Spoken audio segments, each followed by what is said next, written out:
In the middle of the vast Pacific Ocean lies the tiny coral atoll of Bikini. It is here that Joint Army-Navy Task Force 1 will conduct the tests with the atom bomb. Not since the discovery of gunpowder has the world wondered over the ability of man to create such an agent of destruction. Anchored in the sheltered waters of the Bikini Lagoon below is an array of almost every type of naval vessel used in the past war. Here is the venerable old carrier Saratoga, the battleship Pennsylvania, flagship of World War I. USS Nevada was designated the target ship and strategically placed. Being painted white topside would make her easier to spot from the air. This is the heavy cruiser Pensacola, the heavy cruiser Salt Lake City, and the German heavy cruiser Prince Eugen, the Jap battleship Nagato. The light carrier USS Independence can be seen on the left, the submarine Skate, attack transports, freight and cargo ships, LCIs, LCMs. A sample of almost every type of naval vessel comprises this guinea pig fleet. The decision of the target ships was based on the directive of the Joint Chiefs of Staff. It required ship damage. Of 73 ships were assembled.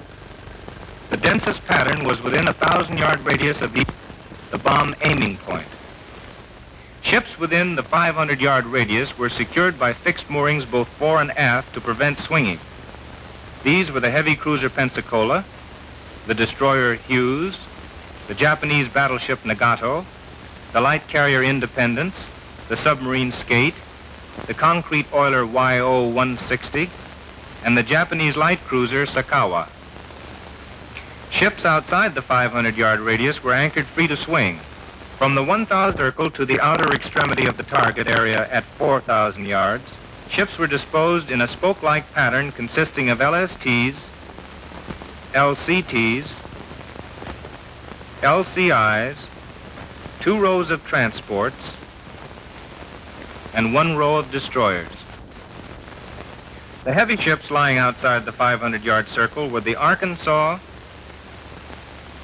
New York, Saratoga, Pennsylvania, and the large German cruiser Prince Eugen. All of the target ships were loaded with ammunition and fuel oil, varying from full wartime loading to 10% of normal.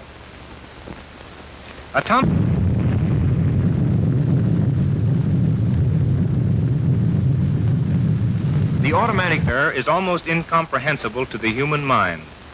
In fact, the power of a single bomb was not too well known because there had been but 3 exploded, none at sea. In this 20th century world of atomic power, man is fully aware that he cannot assume an attitude of indifference to this new elemental force that he has discovered and must prepare against the scientific mind ever known. These specialists with their strange and complicated scientific instruments will make hundreds of tests measuring temperatures, pressures, and radioactivity, and other experiments analyzing the effects of the bomb on aircraft, armament, ordnance gear, and other paraphernalia. Tied to the decks of the ships in Bikini Lagoon are samples of mechanical equipment and articles of every type and description that the Army and Navy used during the past war. Airplanes, jeeps, food, clothing, trucks, and armored cars. Everything from canned milk to tanks will be subjected to the blast. Different animals have been placed aboard the ships to substitute for military personnel. Some were shaved in order that the effects of heat and radiation on their skins could be observed and the results applied to the design of protective clothing. Numerous towers have been erected on Bikini Atoll. Within these steel structures will be housed the remotely controlled photographic, electronic, and other scientific instruments that will automatically record the results of the blast. Atop some of these towers, encased in huge lead vaults, cameras have been strategically placed to capture as much detail as possible. Many types of still cameras, as well as 16 and 35 millimeter motion picture cameras, shooting both black and white and color film, have been arranged to photograph the explosion during all of its phases and from every possible angle. Other towers and installations on the island will contain the hundreds of delicate instruments that will record data which will be invaluable for future study. In addition to the photographic equipment on land, special cameras will be used underwater. Meanwhile, on board the carriers at sea, automatic cameras are being installed in the Navy's radio-controlled drones. Photographers in other planes with aerial, still, and motion picture equipment will photograph the blast at various altitudes as they fly around it. Pilots and photographers receive their final instructions here from a veteran naval photographic officer. The atomic explosion will also be observed from other special aircraft. Shortly before Able Day, when the shore personnel had completed its vast and detailed preparations, Vice Admiral Blandy, in command of Joint Army-Navy Task Force 1, makes a last-minute personal tour of inspection among some of the installations for radar and other setups which contain the remotely controlled cameras and television apparatus. While the Navy concentrated its efforts at Bikini, the Manhattan Project's scientists at Kwajalein were busy assembling the atomic bomb, taking special precautions to ensure its safe disposal. Ground crews indoctrinated in the procedure of handling such a weapon. A bombing crew was competitively chosen. Major Swancutt, the pilot. Major Wood, the bombardier. The B-29 Dave's Dream would carry them to the target. While the bomber is poised on the loading ramp, pilots and crews receive their final orders from an Army Air Force officer. This was a photographer's field day, and the lens experts selected for this special assignment are given last-minute instructions. The B-29 and DC-4 photographic planes bristle with cameras of every type and description. 40-inch telephoto lenses mounted on these unusual cameras resemble huge telescopes. All available sights are employed, plus some special setups never before attempted. If some cameras should miss, certainly others will get the pictures. The exposed film is to be forwarded to the Naval Photographic Science Laboratory for processing, classification, and filing, from which center it is available to all authorized agencies of Joint Task Force 1. At last the day arrived for Test Able. It was July 1st in Bikini, but June 30th in this country. With the atom bomb safely secured in her bomb bay, the B-29 Dave's Dream roars down the runway. An anxious moment for the spectators. But the takeoff is without mishap. Everyone on Kwajalein breathes easier on learning of the bomb's departure. The huge bomber proceeds to the Bikini target, escorted by the Air Force photoplanes. Meanwhile, scores of other aircraft are taking their prearranged positions in the sky above the anchored ships. Some Navy fighter planes have still and motion picture cameras aboard. Others are remote-controlled drones with instruments to measure the radioactivity of the air. These will be guided through the cloud column of the explosion. More will circle the area at different altitudes and distances.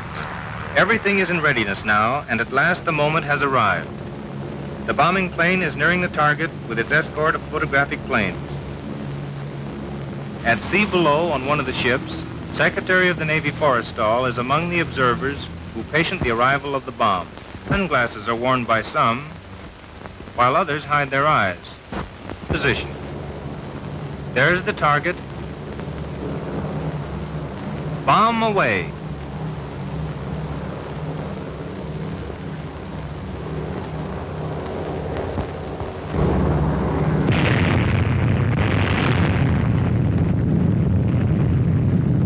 There it goes. The fourth atomic bomb has been successfully detonated. First you see a blinding flash. Then comes the hemispherically shaped cloud that expands rapidly just behind the initial pressure wave. After the smoke clears, the characteristic mushroom cloud begins to form and shoot skyward. The first phase of the bomb burst produces the effect of an exploding derby hat, where the outside edge of the rim outlines the outermost front of the pressure wave at that instant. The cloudy rounded portion of the hat results from what is known as the cloud chamber effect.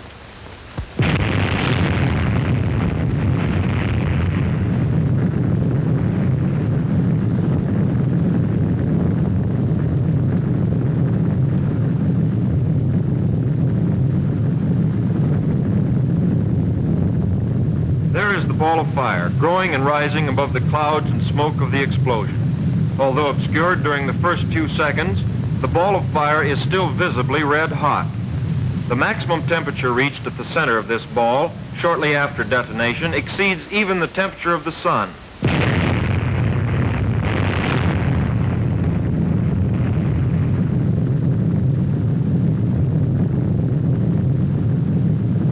The mushroom cloud gains altitude with amazing speed.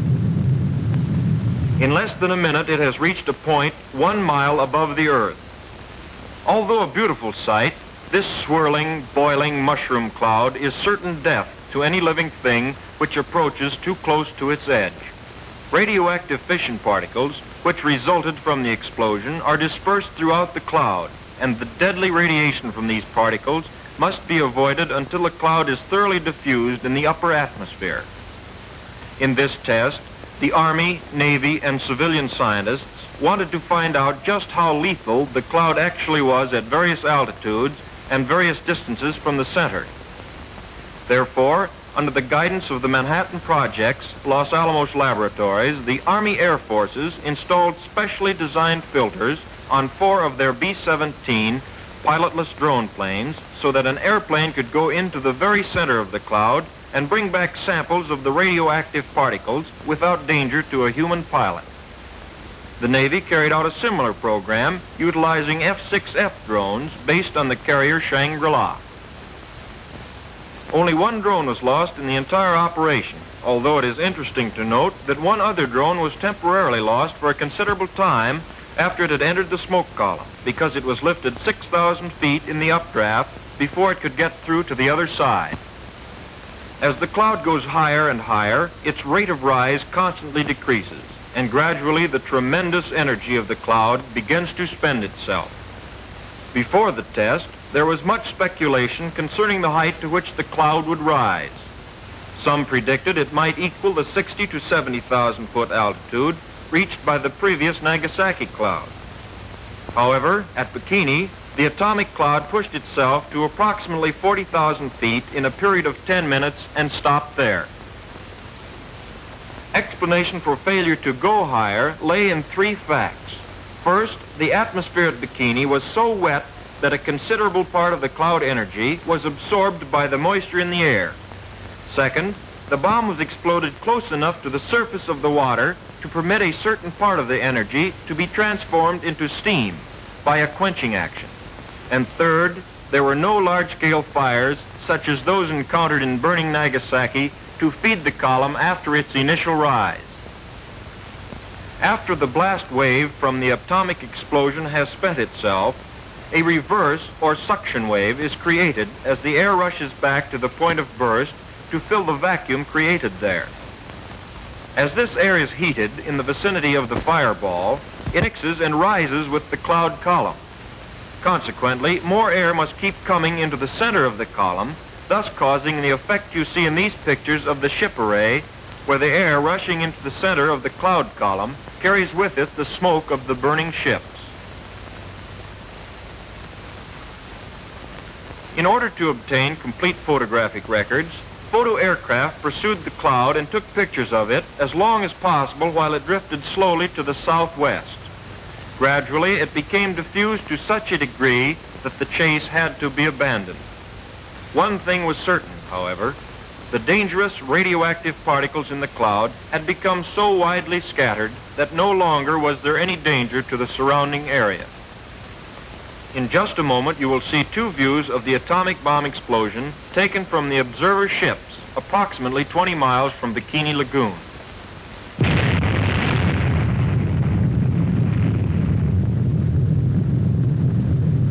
The second view provides another excellent example of the cloud chamber effect, which is produced for a very simple reason.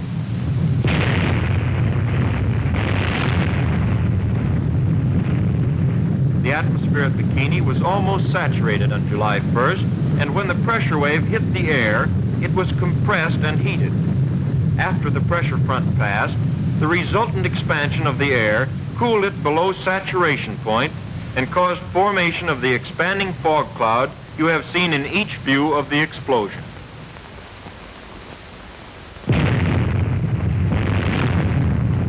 mounted atop a 100-foot tower on Bikini Island, over 3 miles from the point of burst.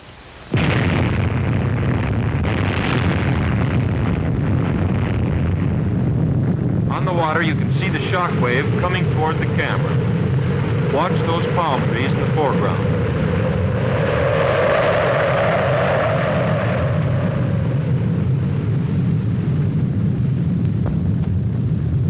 The next 3 views of the burst were taken by other automatic cameras on top of towers located on other nearby islands in the lagoon.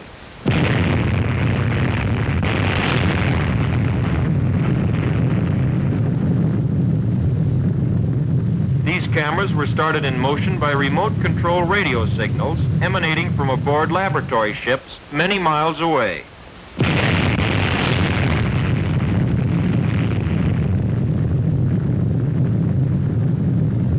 You will notice in 2 of the scenes that a timing watch has been placed within view of the camera in order to afford the scientists a means of studying the speed relationships of the various phases of this explosion.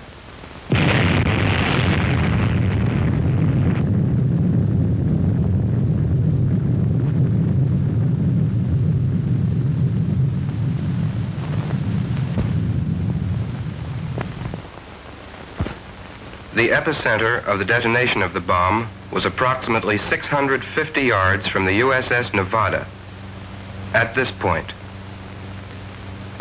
the transports Gilliam and Carlisle, the destroyers Lamson and Anderson, and the Japanese cruiser Sakawa were sunk. The following ships sustained serious damage: Nevada, Independence, Salt Lake City, Skate, YO-160, LCM number 1, Pensacola, Arkansas, LST-52, Crittenden, and the ARDC.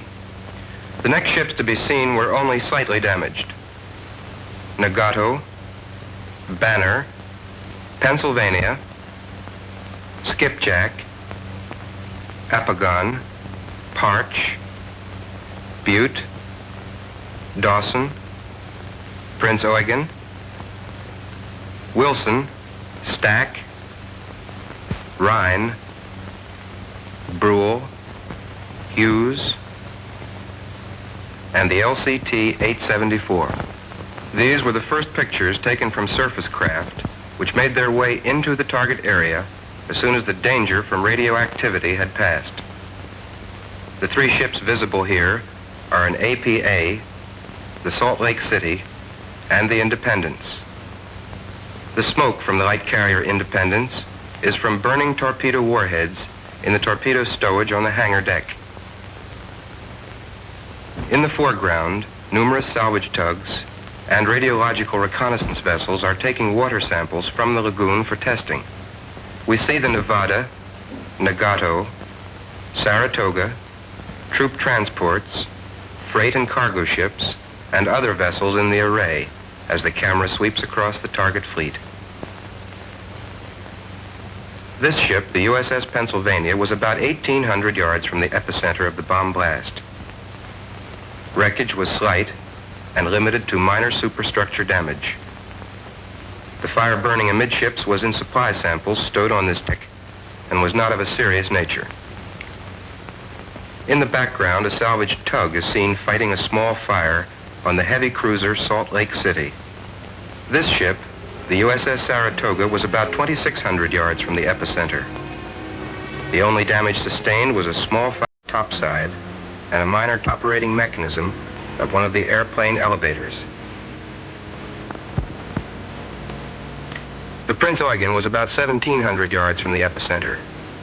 This ship sustained minor topside damage only.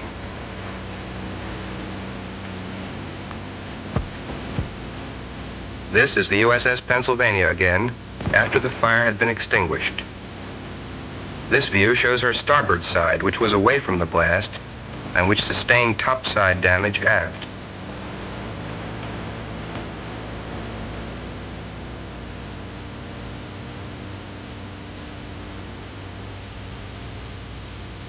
This ship, the Japanese battleship Nagato, was about 850 yards from the epicenter. Damage was limited to topside fixtures and superstructure, which were considerably battered and broken. The epicenter sustained only slight damage topside.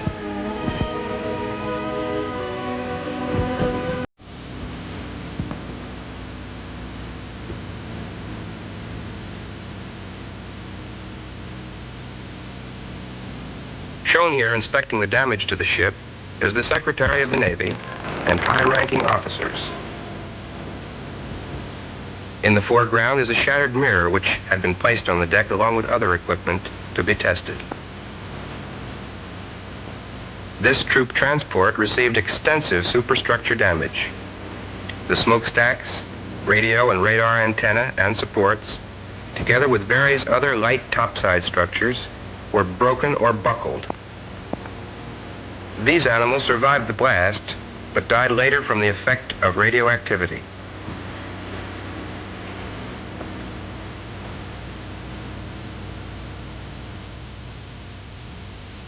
This ship, the USS Nevada, was about 650 yards from the epicenter. These pictures were taken from the side nearest the blast and show the superstructure wreckage. The paint on this side was scorched, but did not burn.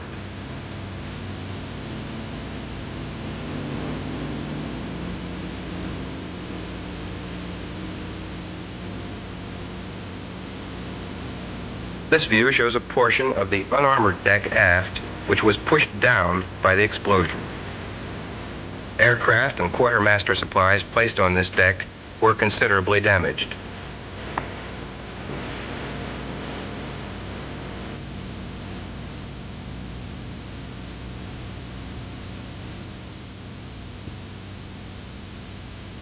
The next ship is the concrete oiler YO-160, which was located about 400 yards from the epicenter.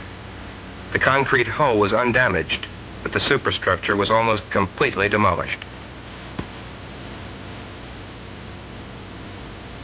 This ship, the USS Arkansas, was about 650 yards from the epicenter and sustained extensive damage to topside fixtures and superstructure.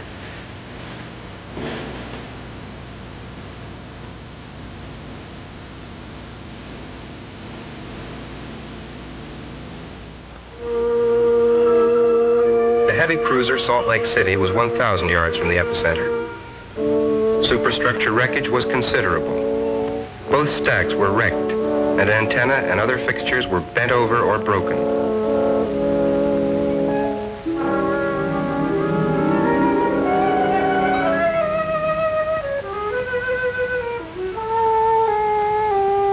The heavy cruiser Pensacola was located about 450 yards from the epicenter. This ship sustained serious superstructure wreckage. Both stacks were a total wreck, and numerous other topside structures were badly damaged.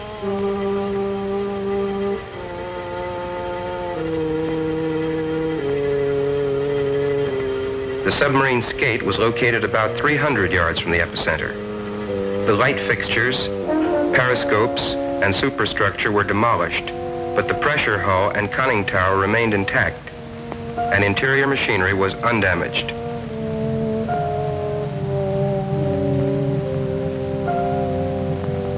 The Japanese light cruiser Sakawa was located about 150 yards from the epicenter of the bomb burst.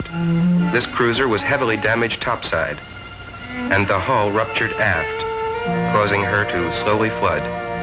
Although the Sakawa was commissioned only 18 months ago, she is considered by the Japanese to be a victory model and is not of modern construction. The hull, for example, was entirely riveted. Her superstructure, aft of amidships and above the main deck, was completely demolished. She capsized to port and sank the day following the bomb burst. This is the light carrier Independence, which was about 600 yards from the epicenter. This ship was severely damaged by the primary blast action of the bomb.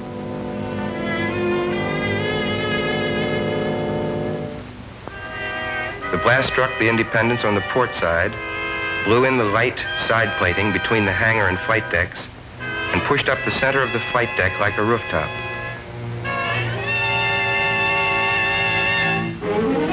Both airplane elevators were blown up and overboard. The top of the island was completely blown off.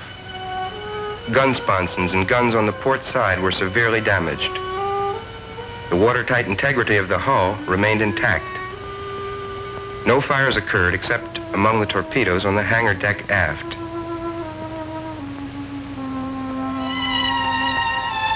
This class carrier was built on a basic cruiser-type hull. The port side external plating was light blister shell plating and became deeply fluted between longitudinal frames as a result of the bomb burst. Similarly, the hangar deck plating is a light false deck built over the heavier hangar deck.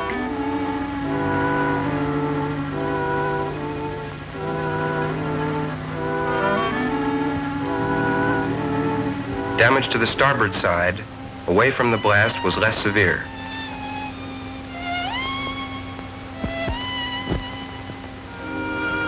Although damage to some of these ships is impressive, it must be remembered that these experiments are not a contest between bombs and ships, but an earnest effort to determine what changes must be made in the future design and construction of ships, dispersion of bases, tactics and strategy in this new age of atomic power.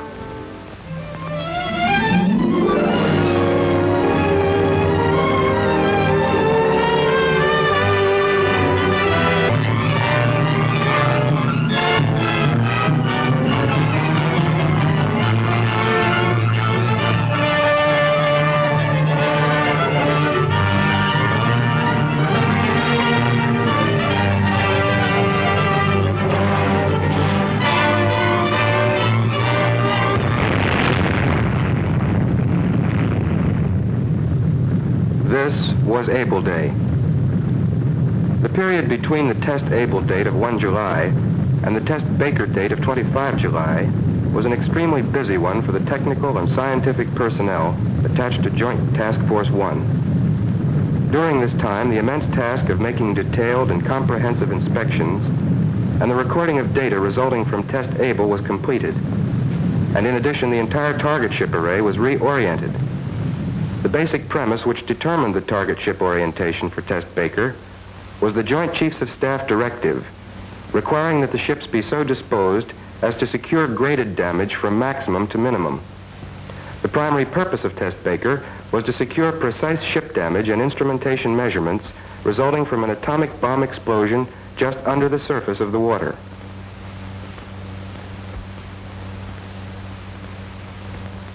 Of the 84 target vessels, 40 ships were placed within 1 mile of the bomb detonation point, and 20 ships were placed within 1/2 mile. The obsolete Arkansas carrier Saratoga were secured fore and aft by fixed moorings, presenting their full length to the explosion in order that maximum damage would be ensured. The Arkansas was placed about 250 yards from the bomb, and the Saratoga about 700. These distances were carefully estimated so that at least one, and probably both of these heavy ships would be deliberately sunk. In order to properly determine the shock effect of the underwater explosion against submerged submarine hulls, 6 of these craft were suspended underwater at varying depths. These pictures show the operation of submerging the skipjack. The method used was to secure heavy concrete mooring blocks to each boat. Buoyancy tanks were then slowly flooded until the concrete blocks rested on the bottom of the lagoon. Varying lengths of chain were used between the concrete blocks and the 6 submarines in order to hold each boat at its desired depth. 2 additional submarines were left on the surface, one of which was the Skate, damaged in Test Able.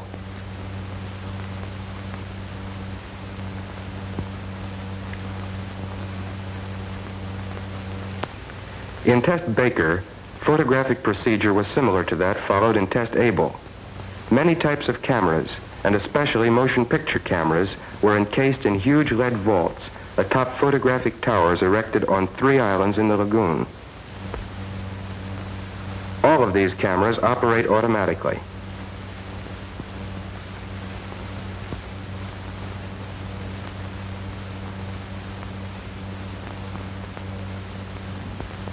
These specially designed enclosures, built of reinforced concrete to withstand the shock of the primary blast action, are lined with thick sheets of lead to protect against radiation from the bomb burst, which would otherwise fog sensitive films. To further protect the film from the effects of radiation, sliding lead panels built over the camera ports and designed to close automatically will seal the vaults, making radioactive penetration impossible. Flown from Rongerik to witness the historical event is King Judah, ruler of Bikini. It was he who unselfishly gave his island to the United States in order that these experiments could be conducted.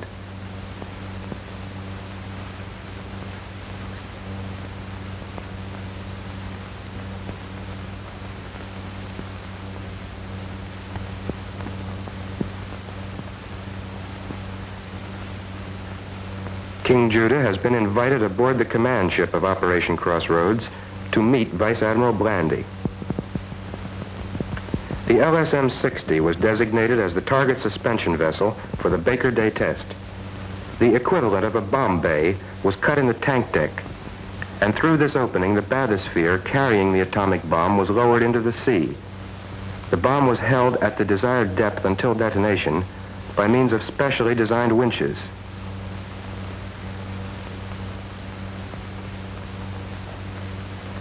When everything was in readiness aboard the LSM-60, the scientists and military personnel left the ship, and a careful check was made of their departure so that no stragglers were left.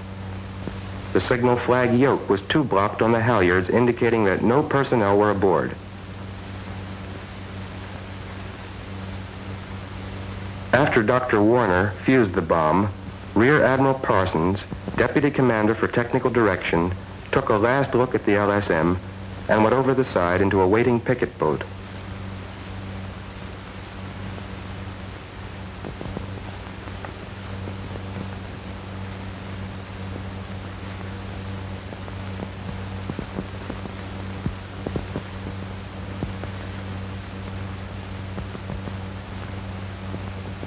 Having left the target array, the Admiral comes aboard the USS Mount McKinley, flagship of Operation Crossroads.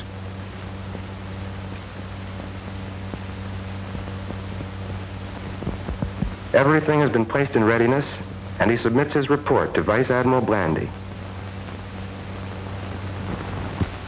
Aboard the firing ship USS Cumberland Sound, members of the Los Alamos group of the Manhattan Engineer District enter the timing laboratory, where radio transmitters and specially constructed instruments for detonating the bomb are located.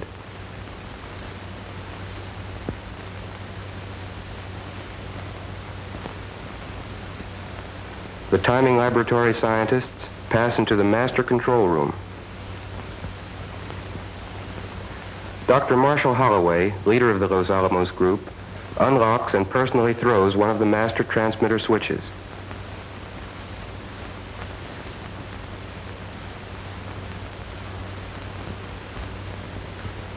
The timing laboratory is a complex interlocking system of radio transmitters, time recorders, and scientific apparatus. As H-hour approaches, generators are started, transmitters warmed up, graph cards on time recorders changed, and everything made ready for the blast.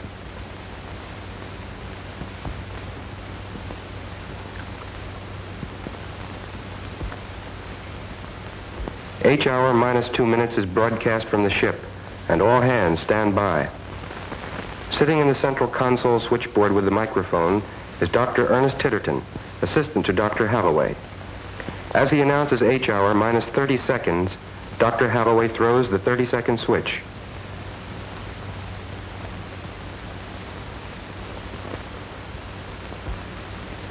Dr. Titterton at the automatic firing panel board prepares to broadcast the last 15 seconds.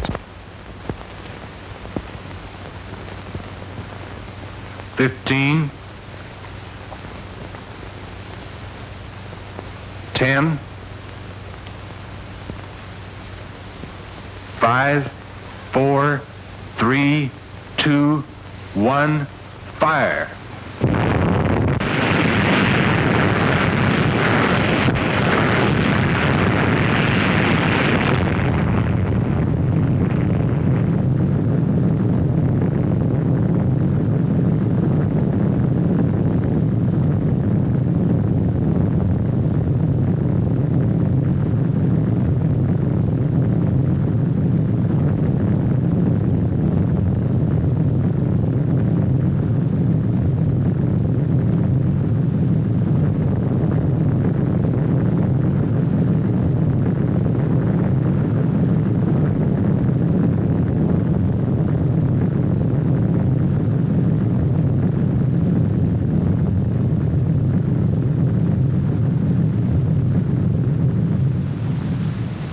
Another angle of the blast is photographed from the Mount McKinley, and King Judah displays a marked interest in the proceedings.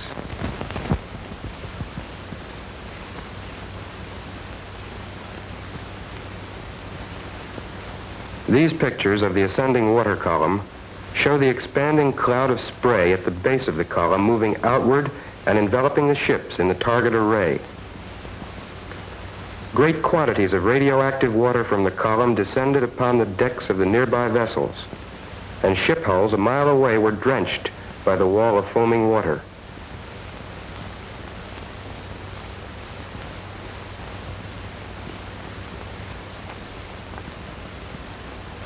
Here is an Army Air Force drone approaching the cloud column.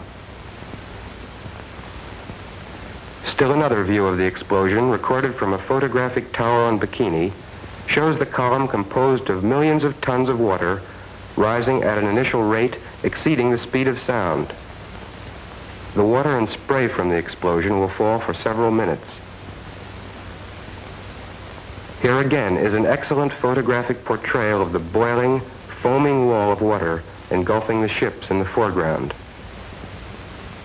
This highly lethal spray was intensely radioactive, partly by reason of the neutron bombardment of the sodium in the salt contained in seawater.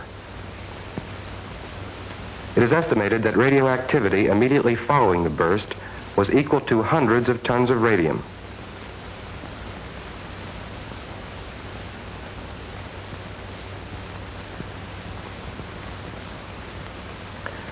An expanding cloud of spray and fog several hundred feet high may be seen moving out from the center of the detonation. This cloud eventually covered the entire target array.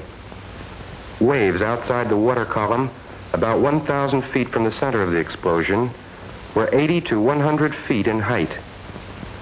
These waves rapidly diminished in size as they proceeded outward.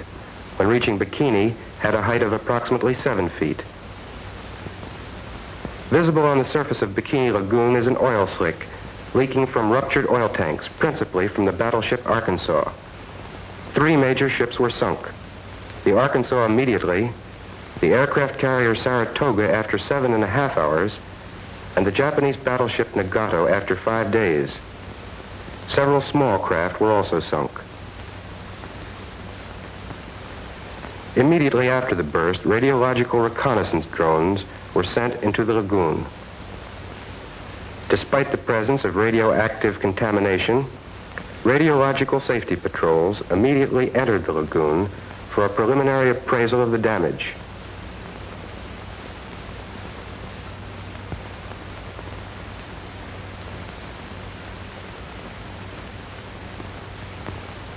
Landing parties, armed with Geiger counters which register any unsafe concentration of radioactive particles, go ashore at Bikini to recover the camera film and the data recorded by the scientific instruments.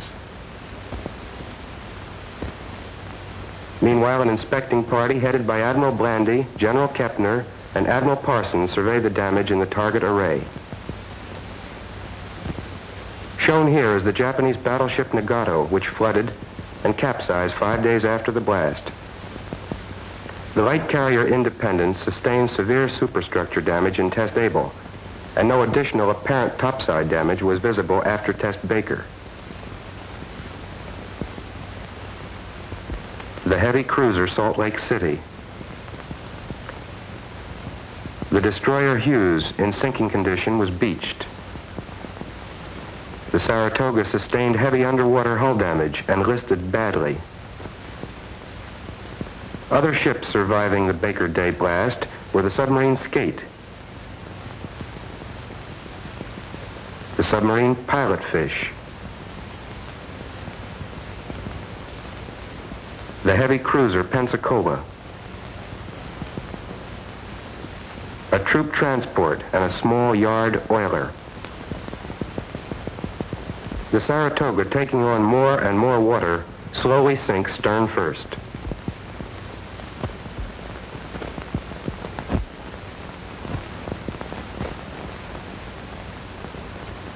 The operation of Joint Army-Navy Task Force 1, in conducting the tests, has set a pattern for close, effective cooperation of the armed services and civilian scientists, in the planning and execution of this highly technical operation. It has also provided valuable training of personnel in joint operations requiring great precision and coordination of efforts. This preliminary photographic report has covered the period of time through Baker plus 1 day.